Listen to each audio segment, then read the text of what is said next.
Share गर्दै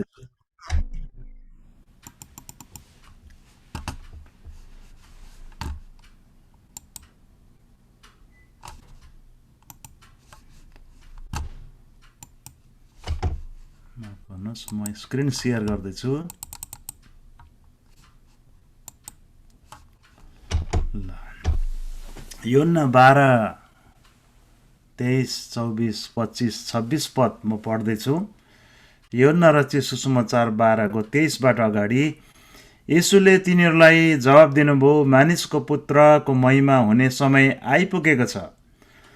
साँच्चै म तिमीहरूलाई भन्दछु, गहुँको दाना माटोमा परेर मरेन भने त्यो एक्लो रहन्छ, तर त्यो मर्यो भने त्यसले धेरै फल फलाउँछ। आफ्नो प्राणको मोह गर्नेले त्यो गुमाउँछ, तर आफ्नो प्राणलाई यस संसारमा तुच्छ ठान्नेले चाहिँ अनन्त जीवनको लागि त्यो सुरक्षित राख्छ। कसैले मेरो सेवा गर्छ भने त्यसले मलाई पछ्याओस्, र म जहाँ छु मेरो सेवक पनि त्यही नै हुनेछ। कसैले मेरो सेवा गर्छ भने पिताले त्यसको कदर गर्नुहुनेछ। हामी प्रार्थना गरौँ। परमेश्वर बुवा, तपाईँका छोराछोरीहरूलाई आज जुन वचनबाट म बोल्दैछु, तपाईँ परमेश्वरको आत्माले अगुवाई गर्नुहोस्। हामीले थाहा पाउँछौँ वचनबाट तपाईँ परमेश्वरको सन्देश आजको लागि हामीलाई के छ। जुन जुन छोराछोरीहरूलाई तपाईँ परमेश्वरले चुन्नुभयो, छान्नुभयो र आज यो जुमको सेवाकाईमा ल्याउनु भएको छ, हामी प्रत्येकलाई वचनबाट बोल्नुहोस्। म स्वयंलाई पहिला तपाईँ परमेश्वरले बोलिसक्नु भएको छ, आज पनि बोल्नुहोस्। यो वचनको शीर्षक सबै बुँदाहरूबाट, यसको रहस्यबाट तपाईँको महिमा भएको होस्। सुरु अन्त तपाईँको हातमा राख्छौँ। आशिष अनुग्रह चाहन्छौँ तपाईँकै पुत्र यीशु ख्रिस्टको पवित्र अनि उच्च नाममा, आमेन। किलिङ सेल्फ सेन्टर्डनेस, स्वार्थीपनलाई, आफ्नो स्वार्थीपनलाई मार्नु र आत्मिकीपनमा बढ्नु र आत्मिकी फल फलाउनु भन्ने बारेमा छ। Killing self centredness. आजभोलि हामी सबैभन्दा ठुलो अवरोध अरूबाट भन्दा पनि, बाहिरका मानिसबाट भन्दा पनि भित्रै आफैबाट आउँदछ। त्यो चाहिँ सेल्फ सेन्टर्डनेस, स्वार्थीपन। अनि कसरी स्पिरिचुअल ग्रोथ, आत्मिकी वृद्धि हुन्छौँ र आत्मिकी फल फलाउँछौँ, आफ्नो स्वार्थीपनलाई मार्दै, स्वार्थीपनलाई निमिट्यान्न पार्दै हामी अगाडि बढ्छौँ र आत्मिकी फल फलाउँछौँ। यहाँ देख्नुहुन्छ एउटा चित्र, म धेरै चित्रहरू पनि देखाउँछु। एउटा सानो बिउ यता देब्रे साइडपट्टिबाट माटोमा पर्छ, अनि त्यो कुहिन्छ, त्यो ढाडिन्छ। माटोमा विलिन भइसकेपछि त्यसले सानो टुसा एम्ब्रियो पलाउँछ। त्यसको हल्का जराहरू लाग्न थाल्छ, अनि मुना पलाउँछ। त्यो सारो रुखो भुइँलाई छिचल्दै उम्रिन्छ। एकदमै कठिनाइ हुन्छ। त्यो कलिलो जराले त्यो सारो भुइँ, माटो, ढुङ्गामा ठाउँ बनाउनु धेरै गाह्रो हुन्छ। र पनि एउटा सानो उद्भिद, बिरुवा, प्लान्ट बढ्दै जान्छ। हाम्रो जीवन पनि यस्तै हो। आत्मिक जीवन पनि यहीसँग हामीले तुलना गर्न सक्छौँ। राएको दाना जस्तो विश्वास कसरी माटोमा पर्छ, त्यो स्वार्थीपन, हाम्रो आफ्नो स्वार्थीपन चाहिँ कुनुपर्छ। अनि बिस्तारै त्यसले ठाउँ पाउँदै जान्छ अनि हामी वृद्धि हुँदै जान्छौँ। यो मकैको दानाभित्र के कस्तो हुन्छ? मकैको घोगा देख्नु भएको छ। मकैको दानाभित्र एउटा दानाभित्र के हुन्छ भन्दाखेरि इन्डोस्पर्म भन्ने हुन्छ।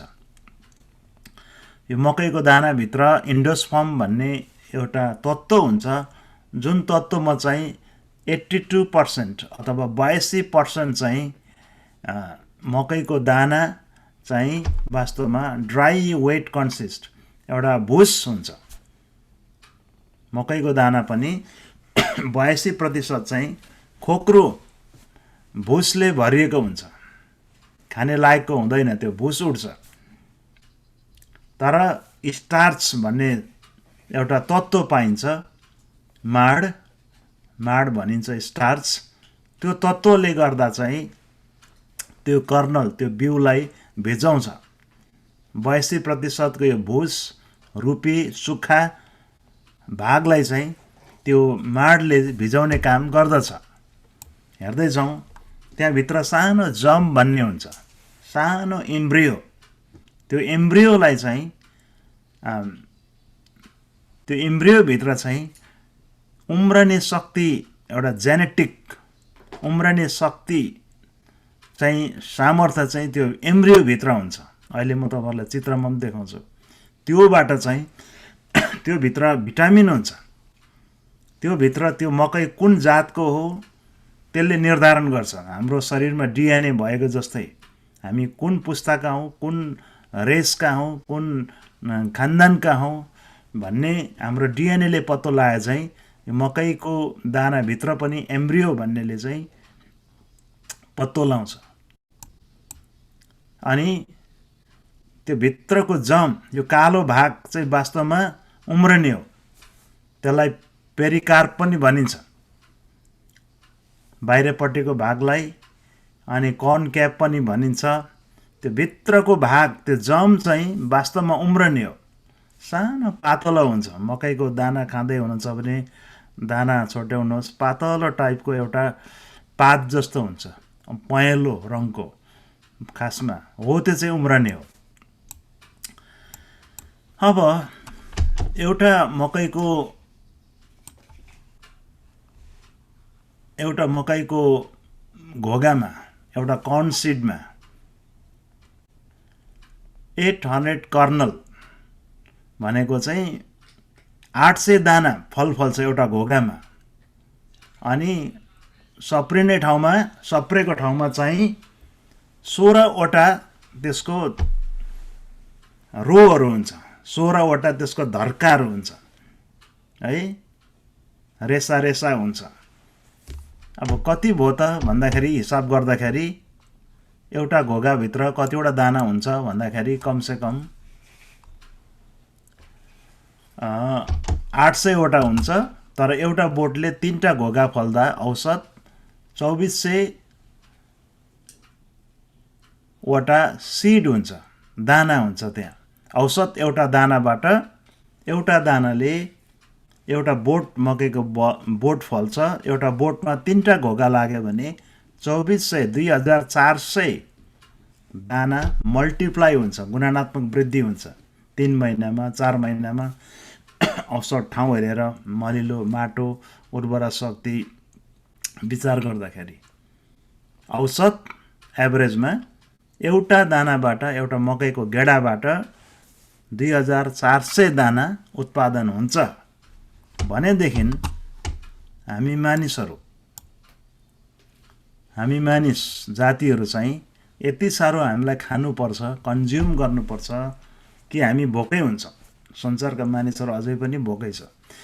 यहाँ त हामीले मकैको दानाका मात्रै कुरा गरेको छौँ। गहुँ, धान, अरू फापर, कोदो अनि अरू जौँको कुरा गरेका छैनौँ, धानको कुरा गरेका छैनौँ।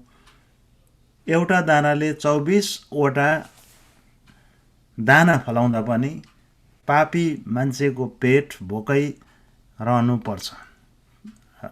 छ आज संसारभरि। अरू धेरै खाने कुराहरू छ, फलहरू छ, पिउने पदार्थहरू छ, र पनि हामी मान्छे भोकै छौँ। परमेश्वरले एउटा दानाबाट 24 दाना मल्टिप्लाई गरिदिँदा पनि, गुणात्मक वृद्धि गरिदिँदा पनि हामी मान्छेलाई त्यति धेरै उपभोग गर्नु पर्ने हुन्छ। परमेश्वरको योजना चाहिँ गुणात्मक वृद्धि हो। सेवकाईमा, आत्मिक जीवनमा गुणात्मक वृद्धि हुनु आवश्यकता छ। हामी बढ्नुपर्छ, होइन? बढ्नु भनेको चाहिँ अब त्यो जस्ट 1 + 1 2 मात्रै हुनु होइन, तर 2 × 2 4 हुनु हो, है? गुणामा जानुपर्छ। गुणा गर्दै चाहिँ हामी छिटो बढ्छौँ, जोड्दै चाहिँ हामी ढिलो हुन्छ। परमेश्वरले हामीलाई गुणात्मक वृद्धिमा बोलाउनु भएको छ। अनि गुणात्मक वृद्धि हुनको निम्ति चाहिँ एउटा दाना, गहुँको दाना, मकैको दाना बोटबाट टिपिनुपर्छ। हाँगाबाट टिपिएर अलग्गिनु हामी इच्छुक हुनुपर्छ। अनि मात्रै त्यो माटोमा परेर त्यो बिउले अर्को दाना, फल्ने रुख, बोट उमार्छ। पहिला हामी प्लक आउट हुनु पर्यो। कुनै पनि दाना, गहुँको दाना, गहुँ छर्छौँ भने हामी बाला शुद्ध छर्दैनौँ, त्यसलाई हामी चुट्छौँ, अनि त्यसलाई हामी हम्काउँछौँ, अनि धान पनि त्यसै गर्छौँ। बालाबाट त्यसलाई छोडाउँछौँ। छोडाइसकेपछि त्यसलाई हामीले बिउ रोप्छौँ, होइन? दानाबाट, बालाबाट, रुखबाट त्यो टिपिनुपर्छ, अलग्गिनुपर्छ। भनेको मतलब संसारबाट हाम्रो जीवनशैली, हाम्रो इच्छाहरू प्लक आउट हुनुपर्छ, अलग्गिनु पर्यो। सधैँभरि बस्नु मिल्दैन। हाँगाबाट टिपिएको हुनुपर्छ, अलग्गिनुपर्छ एउटा दाना। अनि त्यो झर्नुपर्छ।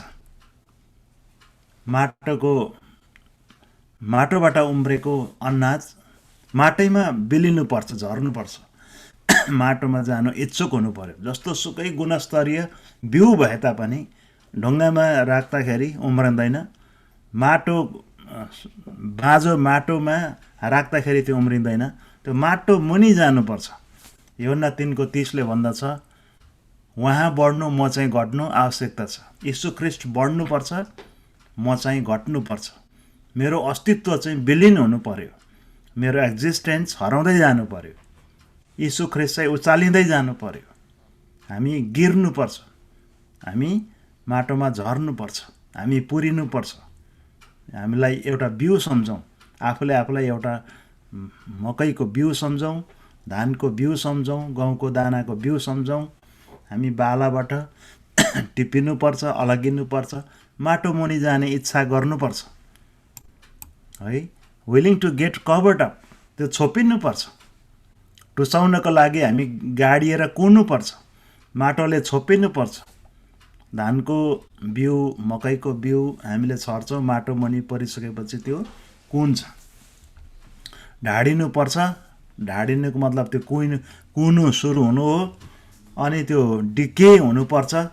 त्यो टुसा पलाउनको लागि त्यो कुहिनुपर्छ, गाडिनुपर्छ।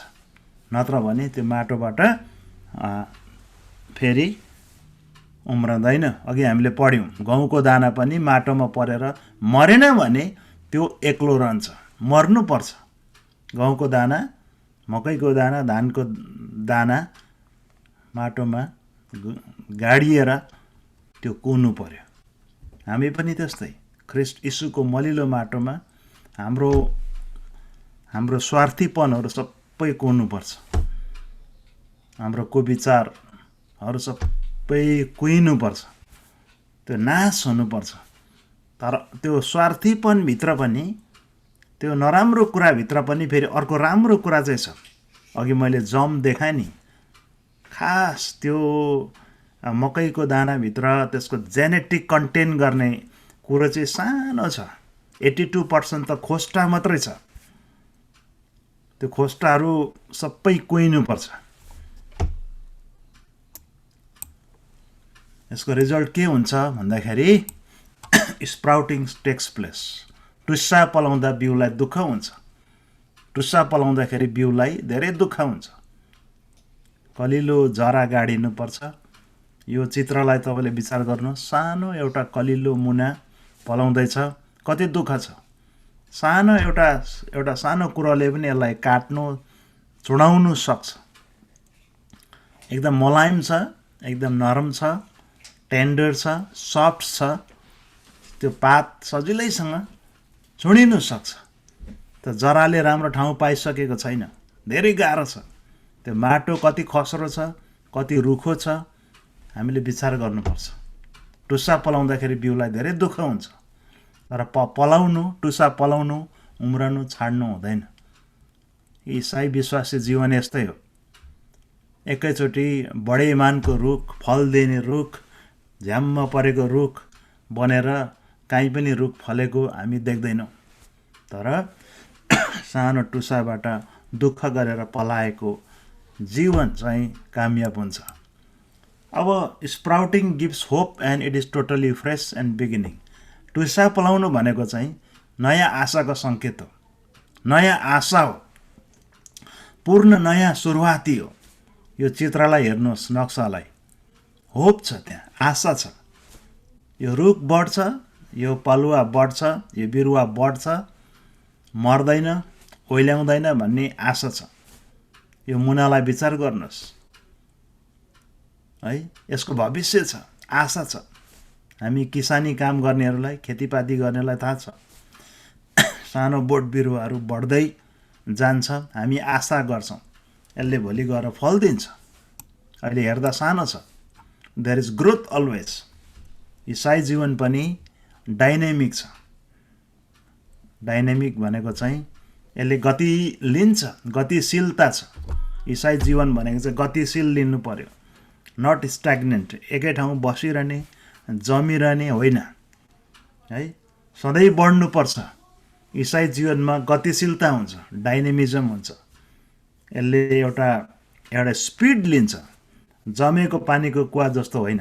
इसाई जीवन चाहिँ एउटा बगेको खोला, बगेको धारा, बगेको नाला, नली, नदी जस्तो इसाई जीवन चाहिँ डाइनेमिक छ। अब वृद्धिको किसिमहरू कस्तो छ भने भर्टिकल ग्रोथ, हामी माथि बढ्छौँ, उकालो बढ्छौँ। परमेश्वरसँग हामी ठाडो वृद्धि हाम्रो हुन्छ, परमेश्वरसँग हामी वृद्धि हुन्छौँ। परमेश्वर माथि हुनुहुन्छ, म तल छु, ठाडो वृद्धि, भर्टिकल ग्रोथ अथवा भर्टिकल रिलेसनसिप। क्रुस पनि तपाईँको एउटा खाँबो मात्रै छैन। परमेश्वर माथि हुनुहुन्छ, म तल छु, ठिक हो है। तर क्रुसमा अर्को आयाम पनि छ, तेर्सो आयाम पनि छ। क्रुसमा दुईवटा काठ हुन्छ, जहिले पनि ठाडो मात्रै हुँदैन। हामी कतिजना मलाई मान्छे चाहिँदैन, परमेश्वर भए हुन्छ भन्छौँ र मान्छे फ्याँक्नु हामी खप्पिस छौँ। मान्छेलाई इन्कार गर्नु, मान्छेलाई गलहत्याउनु, मान्छेलाई इन्कार गर्नु हामी खप्पिस छौँ। तर त्यसो होइन प्रिय, हामीलाई तेर्सो आयाम, होरिजेन्टल डाइमेन्सन पनि चाहिन्छ। होरिजेन्टल डाइमेन्सन, तेर्सो वृद्धि चाहिँ वरिपरिका मानिसहरूसँग हाम्रो सम्बन्ध कस्तो छ, वरिपरिका मानिसहरूसँग, विश्वासी जनहरूसँग हाम्रो सम्बन्ध असल हुनुपर्छ, विथ पिपल एराउन्ड अस। क्रुसको दुईवटा डाइमेन्सन, ठाडो अनि तेर्सो। त्यस्तै इनर ग्रोथ, अझै हाम्रो भित्र पनि हामी आफै पनि ग्रो हुनु पर्यो। ग्रोथ विथ सेल्फ रेस्पेक्ट, आफूले आफूलाई रेस्पेक्ट गर्नुपर्छ, आफूले आफूलाई कामयाबी ठान्नुपर्छ। मान्छेले हामीलाई कामयाबी भनेको युजफुलनेस, उपयोगी नठान्ला अरू बाहिरका मान्छेले, तर आफूले आफूलाई उपयोगी ठान्नुपर्छ। आफू आफैभित्र मोटिभेटेड हुनु पर्यो, उत्प्रेरित हुनु पर्यो। जहिले पनि अरूले खुसी दिँदा मात्रै खुसी हुने, अरूले हौसला दिँदा मात्रै हौसिने, अरूले पुस गर्दा मात्रै अगाडि बढ्ने, अरूले भन्दा मात्रै काम गर्ने, अरूको हौसला पर्खिराख्ने, अरूको प्रशंसा पर्खिराख्ने। अरूले प्रशंसा गर्न छाड्यो, अरूले राम्रो वचन बोल्नु, आफ्नो बारेमा भन्नु छाड्यो भने एकदमै हुने, निराश हुने है, हतोत्साहित हुने होइन प्रिय। गीतै छ नि होइन, जुन टिपी कसैले पनि ल्याउँदैन, आफै मुस्कुराऊ मुसुक्क, जुन टिपी ल्याएर तिमीलाई कसैले पनि दिँदैन। Self motivation is the best motivation. खालि बाहिरको अरूको प्रशंसा बटुल्ने, अरूले वाह भनोस्, अरूले मलाई हाई हाई भनोस्, अरूले मलाई उत्साह दिइबसोस्, सपोर्ट गरिबसोस्, राम्रो भनिबसोस्, अनि मात्रै म राम्रो हुन्छु है। लिक हुने बेलुन जस्तो, हावा हाल्यो लिक भइहाल्छ, फेरि दम दियो फेरि लिक भइहाल्छ हावा। त्यस्तो होइन प्रिय। इनर ग्रोथ, भित्री हाम्रो वृद्धि आफै हुनु पर्यो। त्यो गहुँको दाना हावापानी अनुकूल मिलेको अवस्थामा त्यो कुहियो अनि आफै वृद्धि हुन थाल्यो। कुनै पनि बाहिरको तत्त्वले उसलाई वृद्धि गराएको होइन। त्यो जम्समा आफैभित्र त्यो जेनेटिक पावर छ कि आफै बढ्नुपर्छ, आफैले सङ्घर्ष गर्नुपर्छ। Growth with self respect and confidence, निश्चयताको साथ, विश्वासमा र बुद्धिमा। आन्तरिक वृद्धि, स्व आदर, आफैलाई आदर गर्नु पर्यो। मान्छेले हामीलाई हेला होचो गर्ला, मान्छेले हामीलाई उपयोगी नठान्ला है, यो बेकामे मान्छे, यसको काम छैन भनेर मान्छेले हामीलाई फ्याँक्ला, तर आफूले आफूलाई आदर गर्न सक्नुपर्छ। विश्वासको निश्चयतामा आफू र परमेश्वरको वृद्धिमा अगाडि बढ्नु पर्छ। वृद्धि हुँदै जाँदा के हुन्छ? There is always progression. वृद्धि हुँदै जाँदाखेरि जीवनमा सधैँ अगाडि बढ्नुपर्छ, प्रगतिशीलता आउँछ। हामी चाहिँ जहिले पनि फरवर्ड गोइङ मानिसहरू, ब्याकवर्ड पछाडि सर्ने होइन। साइकल कहिले पनि पछि सर्दैन। जति नै पाइडल हाने पनि साइकल पछि कुदाउँदैन। साइकल कुदाउने मान्छेले जहिले पनि अगाडि कुदाउँछ है। अगाडि जाने मानिसहरू हौँ, अगाडि बढ्ने मानिसहरू हौँ। थोरै बढौँला तर बिस्तारै बढौँला, तर अगाडि बढ्ने मानिसहरू हौँ, गतिशील मानिसहरू हौँ हामी। Reach to full blown maturity, एफिसी 4को 14देखि 16 म पढ्दैछु तपाईँहरूको माझमा। एफिसी 4को 14, 15, 16 पद यसरी लेखिएको छ। 14, 15, 16 पद।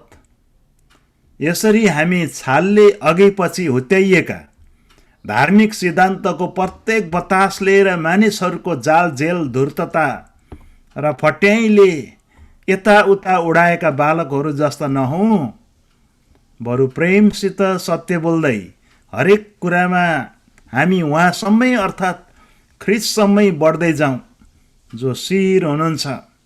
उहाँबाट नै सारा शरीर प्रत्येक जोर्नीद्वारा जोडिएको र बाध्यको भई प्रत्येक भागले ठिक ठिक काम गरी सुगठित हुनेछ र प्रेममा वृद्धि हुँदै जानेछ। सुगठित, फुल ब्लोन मेच्योरिटी है, पूर्ण परिपक्वतामा हामी आउनुपर्छ। हुरी बतासले हुर्याएको जस्तो गरेर यो शिक्षा पो ठिक छ, होइन अझै कडा आयो, त्यो शिक्षा पो अझै कडा, घरि यता घरि उता, छालले हुत्याएको जस्तो, पिन नभएको लोटा जस्तो यहाँ राख्यो, पुर्लुकै ढलिको, आफ्नो स्ट्यान्ड छैन। यो पनि धेरै पास्टर अगुवाहरूको आजभोलि स्ट्यान्ड छैन। डक्ट्रिन के हो है? मेरो आफ्नो स्ट्यान्ड हुनु पर्यो। आफ्नो स्ट्यान्ड के हो? त्यता राम्रो देख्यो त्यतै ढल्क्यो, जता मल्क्यो त्यतै ढल्क्यो भने जस्तो आफ्नो स्ट्यान्ड हुनु पर्यो। प्रिय विश्वासीहरू पनि एउटा शिक्षामा पनि एउटा स्थानीय मण्डलीको एउटा स्ट्यान्ड हुनुपर्छ, एउटा डक्ट्रिनल स्ट्यान्ड हुनुपर्छ। नडगमगाउने, त्यो पो ठिक भनेर हुरुरु त्यता गयो, होइन त्यसो रहेछ, त्यता होइन रहेछ, अझ झन् यता पो रहेछ है। हामी कहिले फुल ब्लोन मेच्योरिटीमा आउने, पूर्ण परिपक्वतामा हामी पुग्नुपर्छ। अनि बी फ्रुटफुल, गलाती 5को 22देखि 24मा हेऱ्यौँ भने हामी पवित्र आत्माको फल हामी यहाँ पाउँदछौँ। 22मा गलाती 5, पवित्र आत्माको फल चाहिँ प्रेम, आनन्द, शान्ति, धैर्य, दया, भलाइ, विश्वस्तता, नम्रता, संयम हुन्। यस्ता कुराहरूको विरुद्धमा कुनै व्यवस्था छैन। तर तिनीहरू जो ख्रिस्ट यीशुका हुन् तिनीहरूले पाप स्वभावलाई त्यसको वासना र लालसासहित क्रुसमा टाँगिदिएका छन्। अनि यहाँ के लेखेको छ भने आत्माको फलद्वारा फलवन्त हामी हुनुपर्छ। अनि फल फलिसकेपछि एउटा यो आत्माको फल फलाइसकेपछि एउटा टेम्पटेसन, एउटा परीक्षा प्रत्येक विश्वासी परिपक्व मानिसहरूलाई पनि आउन सक्छ। त्यो चाहिँ के हो भने 5:26 मान्छेले पढ्नु भुल्छ। अन्तिम पद 9वटा पवित्र आत्माले भरिएर 9वटा आत्माको फल फलाइसकेपछि एउटा परीक्षा आउँदो रहेछ। 26 पदमा के लेखेको छ याद गर्नुभएको छैन भने याद गरौँ। हामी अहङ्कारी नहौँ। त्यति राम्रो माथि आत्माको फल फलिसकेपछि है क्रुसमा आफूले आफूलाई टाँगिसकेपछि पनि पढ्दै क्रमशः तल गयौँ भने 25 र 26 पद अनुसार त आत्मा अनुसार जिउने मानिसहरूलाई पनि एउटा टेम्पटेसन, एउटा परीक्षा के हुँदो रहेछ भने अब इगो आयो। 9वटा फल त फलायो, पवित्र आत्माले भरियो, फायर छ मान्छे, तर के भयो मान्छे फुल अफ इगो। इगो भनेको चाहिँ मान्छे अहङ्कार, घमण्ड है। आजभोलि अहङ्कारको पाप धेरै छ, घमण्डको पाप धेरै छ मान्छेमा है। के भनेको छ हामी अहङ्कारी नहौँ। यतिका फल फलाइसकेपछि पनि अहङ्कारी हुने सम्भावना प्रचुर मात्रामा रहेछ। एउटाले अर्कोलाई रिस नउठाउँ। फल फलाउँदै पवित्र आत्माको फल फलाउँदै पनि एउटाले अर्कोलाई रिस उठाउने रहेछौँ, एउटाले अर्कोलाई चिड्याउने रहेछौँ प्रिय, एउटाले अर्कोलाई हेलाहोचो गर्ने रहेछौँ, एउटाले अर्कोलाई तुच्छ ठान्ने रहेछौँ, एउटाले अर्कोलाई उपयोगी नठान्ने रहेछौँ, एउटाले अर्कोलाई ईर्ष्या नगरौँ, एउटाले अर्कोलाई ईर्ष्या गर्ने रहेछौँ, डाहा गर्ने रहेछौँ, आरिस गर्ने रहेछौँ।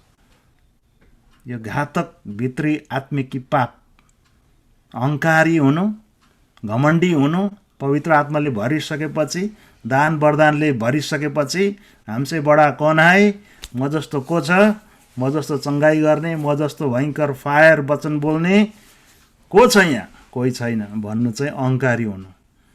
26 पदमा एउटाले अर्कोलाई रिस उठाउनु, चिड्याउनु, एउटाले अर्कोलाई आरिस गर्नु, डाहा गर्नु, एउटा खतरा। अब यहाँ हेरौँ हामी कस्तो चाहिँ रुख हुन मनपर्छ। भजन सङ्ग्रह 1 मा हामी खोलाको बोटमा रोपेको बोट, खोलाको किनारमा रोपेको रुख जहिले पनि जुनै पनि सिजनमा उसको पात हराभरा उसले फल दिन्छ। तर मरुभूमिमा रोपेको बोट जस्तो हुन चाहन्छौँ कि होइन, खोलाको किनारमा रोपेको रुख जस्तो हुन चाहन्छौँ, आफ्नो ऋतुमा फल दिने, पात कहिले नओइल्याउने अनि आफ्नो जराले पानी शोषण गर्ने रुख जस्तो विश्वासी हामी बन्न सकौँ, इभन अगुवा यस्तो बन्न सकौँ। रुखो मरुभूमिमा सिङ्रिङ्ग परेको बोट जस्तो होइन। Obedience brings growth. अनि अर्को कुरा चाहिँ आज्ञाकारी बनेर इसाई बनौँ। आज्ञाकारिताले वृद्धि ल्याउँछ प्रिय। Spiritual maturity is neither instant nor automatic हो। स्पिरिचुअल म्याच्योरिटी आत्मिकी परिपक्वता चाहिँ चाँडो झट्ट तुरुन्त हुने होइन। It takes time. यसले ग्रेजुअल प्रोग्रेसन ल्याउँछ। बिस्तारी क्रमबद्ध रूपमा यसले आफ्नो गति टिप्छ र आफ्नो जीवनमा यसले चाहिँ माथि प्रोग्रेसमा ल्याउँछ। बिस्तारी हामी बढ्नुपर्छ। परमेश्वरले बिस्तारी बढ्ने मौका दिनुहुन्छ हामीलाई। Spiritual growth is like learning to work. Spiritual growth भनेको चाहिँ आत्मिकी वृद्धि भनेको चाहिँ हिँड्न सिक्ने बालक जस्तो। बामी सर्दै थियो, ताते हिँड्नु सिक्दैछ। हामी उभिन्छौँ, फेरि हामी गिर्छौँ, लड्छौँ, फेरि उभिन्छौँ, हामी फेरि गिर्छौँ। नानी त्यस्तै हुन्छ होइन। ताते सर्दाखेरि हिँड्नु सिक्दै गर्दाखेरि नानी धेरैचोटि लड्छ, फेरि हिँड्छ, फेरि लड्छ, फेरि कपाल अफ स्टेप्स हिँड्छ, ऊ लड्छ। तर एक दिन ऊ त्यही नानी दगुर्ने हुन्छ। अनि इभेन्चुअली त्यो नानी दगुर्छ मात्र होइन, फ्लाइ पनि गर्छ, उड्छ पनि। मतलब उसको उसको गति एकदमै राम्रो हुन्छ, निश्चयता हुन्छ। लुका 8को 1देखि 15 पढ्यौँ भने हामीले बुझ्छौँ बिउ छर्नेको दृष्टान्त। यो बिउको महत्त्वको बारेमा हामी हेर्छौँ। बिउ रूपी जीवन हामी आज असल जमिनमा परे जस्तै तल दिएको उम्रेर 100 गुणा फल फलाउने मानिस विश्वासी हामी बन्न सकौँ। अनि यसको दृष्टान्त चाहिँ यही हो। यसको अर्थ चाहिँ असल जमिनमा पर्ने चाहिँ तिनीहरू जसले वचन सुनेर निष्कपट भला हृदय लिएर जोगाइराख्ने र धैर्यसँग धीरजमा फल फलाउने। आज हामीलाई फल फलाउने विश्वासी चाहिएको छ है। फल फलाउने, प्र्याक्टिकली फल फलाउने विश्वासीहरू चाहिएको छ। जीवनको प्रतिकूल अवस्थामा पनि फुल्न र फल्न हामी छोड्नु हुँदैन। एउटा हामी त हाम्रो अवस्था राम्रो हुँदा मात्रै हामी फल्ने, फुल्ने, खुसी हुने, आनन्दित हुने चेष्टा गर्छौँ। तर हाम्रो जीवनमा सिचुएसन बिग्रेर आयो भने फल्न फुल्न हामी बिर्सन्छौँ है। यो फुलहरूलाई विचार गर्नुहोस्। यो चट्टानको बिचमा पनि यो फुलले आफ्नो सिजनमा फुल फक्रिदिएको छ है। यो चट्टानको ढुङ्गाको बिचमा कहाँबाट माटो पर्यो, कहाँबाट मलजल पर्यो, कहाँबाट पानी पायो, तर त्यो सानो एउटा फुलले, एउटा झारले पनि आफ्नो मौसममा आफूले गर्नुपर्ने कर्तव्य निर्वाह गरेको छ। आफ्नो फुल्नुपर्ने समयमा फुलिदिएको छ, फल्नुपर्ने समयमा फलिदिएको छ। हामी पनि यस्तै जीवनको प्रतिकूल वातावरणमा पनि हाम्रो सर्कमस्टान्सेसहरू, सिचुएसनहरू बिग्रिँदा पनि फुल्न र फल्न हामीले बिर्सनु हुँदैन। प्रभुले यहाँहरूलाई धेरै आशिष दिनुभएको होस्। आउनुहोस् हामी छोटो प्रार्थना गरौँ। परमेश्वर बुबा, हामी प्रार्थना गर्छौँ तपाईँको आशिष, अनुग्रह, सुरक्षाको लागि। हामीलाई बिउ रूपी जीवन दिनुभएको छ। हाम्रा नराम्रा स्वभावहरू माटोमा कुहिएको होस्, गाडिएको होस्, तर राम्रो मकैको बोटको बिरुवाको दानाको त्यो भित्री प्रभु जेनेटिक बियर गर्ने पार्टले चाहिँ उम्रन सकेको होस्। प्रभु, प्रतिकूल वातावरणमा पनि, हाम्रा सिचुएसन्सहरू खराब अवस्थामा पनि उम्रन, फल्न, वृद्धि हुन, फुल्न हामीले बिर्सनु हुँदैन। परमेश्वर बुवा, तपाईँप्रति भर्टिकल रिलेसनसिपमा, ठाडो वृद्धिमा, तेर्सो वृद्धिमा, हरिजेन्टल डाइमेन्सन्समा अरूसँग फल्न, फुल्न, वृद्धि हुन, रिलेसनसिपमा आउनका निम्ति हामीलाई सहायता गर्नुहोस् पिता। हामी प्रार्थना गर्छौँ। तर हाम्रो सबै स्वार्थीपनहरू माटोमा कुहिएर गएको होस् र असल थोक प्रभु साँच्चै नै चुनौतीका बावजुद पनि उम्रन सकौँ। हामी यही बिन्ती प्रार्थना गर्छौँ र परिपक्व विश्वासी बन्न सकौँ। हुरी बतासले हुत्याउने जुनसुकै प्रकारका शिक्षाले हामीलाई तहस नहस पार्ने, ओ प्रभु त्यस्तो होइन, तर सठिक आफ्नो डक्ट्रिनमा अडिएर प्रभु आफ्नो स्ट्यान्ड लिने विश्वासी अगुवाहरू बनाउनुहोस्।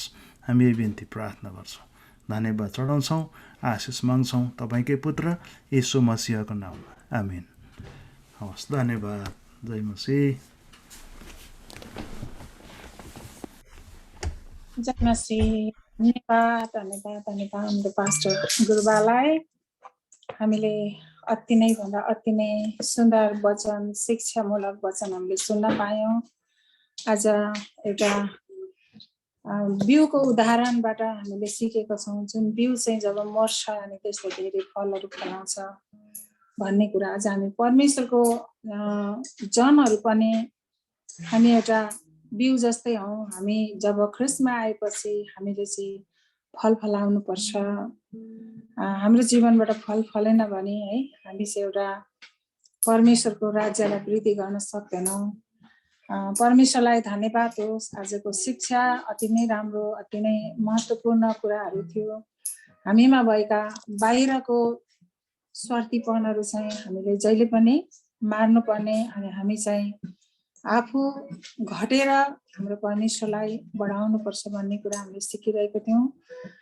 धेरै नै आशिषित भएको छु म, हजुरहरूमा सबैजना आशिषित हुनुभयो होला र हुन्छ। हाम्रो पास्टर बाबुलाई हामी फेरि पनि ताली बजाएर धन्यवाद दिन सक्छौँ। हामी केही दिन सक्दैनौँ है पास्टर बाबुलाई, हामीलाई एकदमै आशिषमय वचन ल्याएर हाम्रो बिचमा बाँडिदिनु भएको लागि धन्यवाद। विशेष हाम्रो पास्टर साइमनलाई पनि धन्यवाद, पास्टर गुरुबालाई बोलाएर ल्याइदिनु भएको लागि। र हुन्छ, अब हाम्रो समयहरू सूचनाको भएको छ। यो समय हाम्रो पास्टर पुण्यज्यूलाई म दिन चाहन्छु, उहाँले यो सूचनाहरू बाँड्नुहुनेछ।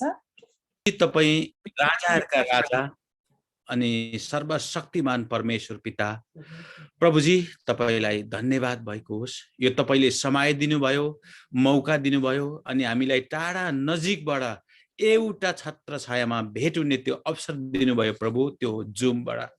प्रभुजी, तपाईँलाई धन्यवाद भएको होस्। यी सबै कुराबाट तपाईलाई नि महिमा अनि प्रशंसा भएको होस्। आज प्रभुजी, तपाईले हामीलाई विभिन्न ठाउँबाट सिकाउँदै हुनुहुन्छ, हामीलाई तिखार्दै हुनुहुन्छ, हामीलाई अगाडि बढाउँदै हुनुहुन्छ। नेपालबाट हाम्रो पास्टरज्यूहरूले वचन बोल्नुहुन्छ, क्यानाडाबाट वचन बोल्नुहुन्छ, कति अमेरिकाबाट वचन बोल्नुहुन्छ। त्यसरी नि संसारको कुना कुनाबाट वचन बोलेर हामीलाई सिकाउनुहुन्छ। प्रभु, तपाईको अझै नजिक, तपाईको अझै सामुन्ने, तपाईको गहिरा र गुप्त कुरा सिक्नको लागि हामीलाई सहायता अनि मद्दत गरिरहनु भएको छ। प्रभुजी, तपाईलाई धन्यवाद भएको होस्। जसरी आज हाम्रो पास्टर नर्बुज्यूलाई तपाईले चलाउनु भयो अनि उहाँको मुखारबिन्दुबाट तपाईको दिव्य वचनहरू हाम्रो माझमा बाँड्ने त्यो अवसर दिनुभयो। प्रभुजी, हामीलाई धन्यवाद भएको होस्। तपाईले हामीलाई त्यो आशिष, त्यो अनुग्रह तपाईले हामीलाई दिनुभएको छ। प्रभुजी, तपाईलाई धन्यवाद भएको होस्। धन्यवाद प्रभु। तपाई महान अनि अति नै दयालु परमेश्वर पिता। प्रभुजी, तपाईले हामीलाई एक ठाउँ बसेर रहनुको लागि मात्रै सिर्जनु भएको होइन, संसारमा कुना कुनामा ठाउँ ठाउँमा गएर सुसमाचार सुनाउनुको लागि तपाईले सिर्जनु भएको हो। तपाईले हामीलाई एक ठाउँमा बसेर कुवाको भ्यागुता जस्तो हुनुको लागि होइन प्रभुजी, तपाईले तपाईको वचन सिकेर जानेर अध्ययन गरेर प्रभुजी तपाईले हामीलाई सबै ठाउँमा चलाउनुको लागि तपाईले हामीलाई तयार पार्दै हुनुहुन्छ। प्रभु, तपाईलाई धन्यवाद भएको होस्। धन्यवाद जीवित परमेश्वर, आज यो मौका दिनुभयो, हामीलाई टाढा नजिकबाट एक छतमा भेट्नको लागि सहायता गर्नुभयो। प्रभुजी, तपाईलाई धन्यवाद। जसरी आज लिड गर्ने छोरीलाई तपाईले सहायता गर्नुभयो, असलसँगले सहायता गर्नुभयो, मद्दत गर्नुभयो। प्रभुजी, धन्यवाद भएको होस्। त्यसरी नै असलसँगले वचन बाँड्ने छोरालाई तपाईले चलाउनु भयो, सहायता गर्नुभयो, मद्दत गर्नुभयो। तपाईको पवित्र आत्माको भरपुरले भरिकन तपाईले सबै सुरक्षाहरू प्रदान गर्नुभयो। प्रभुजी, तपाईलाई धन्यवाद। उहाँहरूको परिवार, उहाँहरूको चर्च मण्डलीमा यसरी नै ठुलो ठुलो सभामा तपाईले बोल्ने, तपाईको वचन सुसमाचार सुनाउने त्यो ज्ञान र बुद्धिले भरिदिनु भएको होस्। प्रभुजी, म तपाईलाई बिन्ती प्रार्थना गर्दछु प्रभु। त्यसरी नै अहिले जुन प्रार्थनाको विषयहरू राख्न गइरहेको छौँ, कतिजनाको प्रार्थनाको विषयहरू होला राख्न सक्नु भएन, कतिवटा भन्न आएन होला प्रभुजी, तर तपाईँ सुन्नुहुने अनि बुझ्नुहुने अनि जान्नुहुने परमेश्वर तपाईँ हुनुहुन्छ। हामीलाई कुन कुराको अभाव छ, हामीलाई कुन कुराको खाँचो छ, कुन कुराको आवश्यकता छ, यी सबै कुरा तपाईँ जान्नुहुने परमेश्वर हुनुहुन्छ। प्रभु, हामी सबैको लागि प्रार्थना गर्दछौँ। हामीलाई थाहा छैन कुनलाई के को आवश्यकता छ, तर तपाईँ जान्नुहुन्छ प्रभु, बुझ्नुहुन्छ, सबै कुराको सुरक्षा दिनुहुनेलाई सुरक्षा दिनुहुन्छ, निको पार्नेलाई निको पार्नुहुन्छ, चङ्गाई दिनुहुनेलाई चङ्गाई दिनुहुन्छ। प्रभुजी, तपाईँ सर्वव्यापी सर्वशक्तिमान परमेश्वर हुनुहुन्छ। तपाईको अगाडि कुनै पनि असम्भव कुरा छैन। तपाईँ परमेश्वर, सम्भवको परमेश्वर हुनुहुन्छ। प्रभुजी, तपाईको चरणमा हामी सबै हाम्रो समस्याहरू राख्दछौँ। अनि त्यसरी नै प्रभु, जुन छोरी नेपालमा यहाँबाट मिसनरी भएर गएको थिइन् प्रभु, आज उहाँलाई क्यान्सर जस्तो रोगले सताइरहेको छ, दुःख पाइरहेको छिन् प्रभु। आज यदि तपाईँको इच्छा छ भने आज त्यो छोरीलाई यहीँबाट म प्रार्थना गर्दै चङ्गाईको घोषणा गर्दछु प्रभु। यदि हुन सक्छ भने तपाईँको अनुग्रह अनि कृपा त्यो छोरीमाथि छ भने प्रभुजी, त्यो छोरीलाई चङ्गाई दिनु भएको होस्, त्यो छोरीलाई छुटकारा दिनु भएको होस्। आज त्यो छोरी सिकिस्त अवस्थामा छ प्रभुजी, हामी तपाईँको चरणमा आउँदै तपाईँलाई बिन्ती प्रार्थना गर्दछौँ। किनभने प्रभुजी, तपाईँले त्यो 12 वर्षसम्म रगत बगेको छोरीलाई तपाईँले निको पार्नुभयो, छोएर तपाईँको वस्त्र मध्ये छोएर त्यो क्याप्टनको विश्वासले उसको नकुर निको भएको थियो प्रभुजी। आज त्यो हरेक दुःख बिमारी लाजरस मरेको 3 दिनको लाजरस पनि निको भएको थियो प्रभु। हामी तपाईमा विश्वास छ, आज भरोसा छ। हामी कतिजनालाई कमी कमजोरी छ, कतिवटा घटी कमी होला, कतिवटा आवश्यकताहरू होला, कतिजना रोगीहरू होला, कतिवटा कमी कमजोरी होला, तर तपाईँ जान्नुहुने, बुझ्नुहुने, दिनुहुने परमेश्वर तपाईँ हुनुहुन्छ प्रभु। हामी विश्वास गर्दछौँ। जसलाई जेको खाँचो छ सबै तपाईले दिइसक्नु भएको छ, विश्वास गर्दछौँ प्रभु। जुन हाम्रो पढ्नेलाई, नानीहरूलाई अनि पढाइको क्षेत्रमा हरेक कुरोमा तपाईले सबै कुरो दिइसक्नु भएको छ, सुविधा गरिसक्नु भएको छ भनेर म विश्वास गर्दछु प्रभुजी। प्रभु तपाईलाई धन्यवाद भएको छ। हामीलाई भेटघाट गर्ने अवसर दिनुभयो, मौका दिनुभयो। यो एउटा जुम भन्ने माध्यम तपाईले खुलाइदिनु भयो प्रभु। यो तपाईको आइडिया हो, तपाईको सबै बुद्धिको कारणले गर्दाखेरि आज हामीले यो गर्न पाएका छौँ प्रभुजी। तपाईलाई धन्यवाद। यो सबैको श्रेय तपाईलाई नै पुगेको होस्।